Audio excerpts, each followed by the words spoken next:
فقط یه بدی که داره شمال اینه که شرجیه دیگه، همش نیسان آبی هم که بچه دستیر دیدیم. یه بدی که داره شمال شرجی بودن هواشه که الان جارسو اومدیم بیرون که اصلا اثری ازش نیست، خیلی خنک و روا. حاجی خونه که نیست، مغازه است، ولی خونه های سمی هم داره.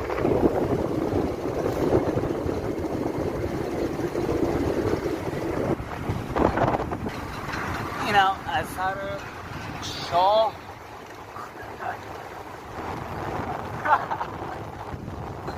اینم اثر شاه که ساختن. و بعد اینجا هم که